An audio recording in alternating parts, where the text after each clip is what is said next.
अगर आप ऐसी कहानियाँ सुनना चाहते हैं जो सीधे आत्मा तक उतर जाएं, तो अभी चैनल को सब्सक्राइब करें। उस रात महल शांत था। आकाश में चांद अपने चरम पर था और पूरी हस्तिनापुर एक गहरी निद्रा में डूबी हुई थी। लेकिन एक कक्ष ऐसा था जहां नींद नहीं थी। वहां मौन था, भारी और रहस्यमय मौन। दुर्योधन अपने निजी कक्ष में अकेला बैठा था।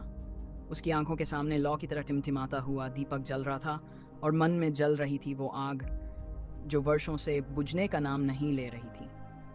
उसने शस्त्र उतार दिए थे, लेकिन हृदय में अभी भी अनगिनत युद्ध चल रहे थे। तभी पीछे से आहट आई। बिना उसकी ओर देखे वह जान गया, भानुमति आ गई है। कदमों की वह ध्वनि उसके कानों को नहीं, आत्मा को स्पर्श करती थी। उसने सिर नहीं घुमाया, बस दीपक की लौ को देखता रहा। भानुमति ने कोई प्रश्न नहीं किया। उसने चुपचाप उसके पास आकर बैठने के लिए एक स्थान लिया। उनके बीच केवल मौन था, ऐसा मौन जो वर्षों की पीड़ा को बगैर शब्दों के बयान कर सकता था। वह कहने लगा, जीवन भर मैंने युद्ध किए, सबको हराया, लेकिन खुद से हार गया। मैं सोचता था कि शक्ति सब कुछ है, पर आज जब मेरे चारों ओर सारी शक्तियां हैं, तब भी भीतर एक अजीब सी रिक्तता है। उसने धीरे से सिर झुकाया और पहली बार किसी और के सामने उसने थकान दिखाई। उस योद्धा ने जो कभी रण में नहीं झुका, आज अपने ही मन से हार गया था। भानुमति चुप रही। वह कोई डांडस नहीं बंधा रही थी, कोई वचन नहीं दे रही थी, बस वहां बैठी थी, स्थिर, शांत और पूर्ण रूप से उपस्थित।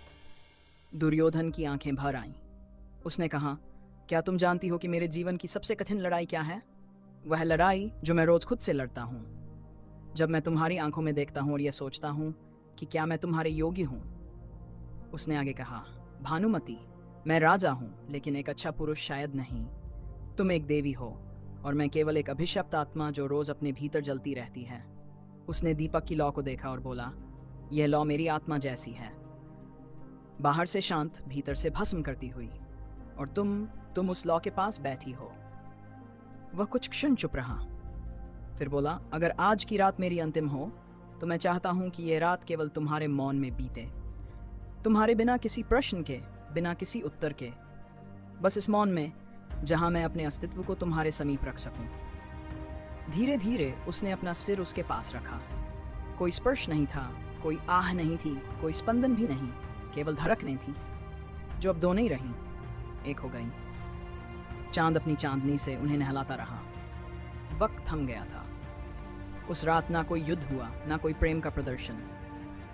उस रात आत्माएं एक दूसरे को निहार रही थी, मौन में, निर्विकल्प। वह रात लंबी थी, लेकिन कोई शब्द नहीं था, कोई रुदन नहीं, कोई कराह नहीं, केवल वह मौन जो दो आत्माओं के बीच तब होता है जब उनमें कुछ कहने को बचता नहीं।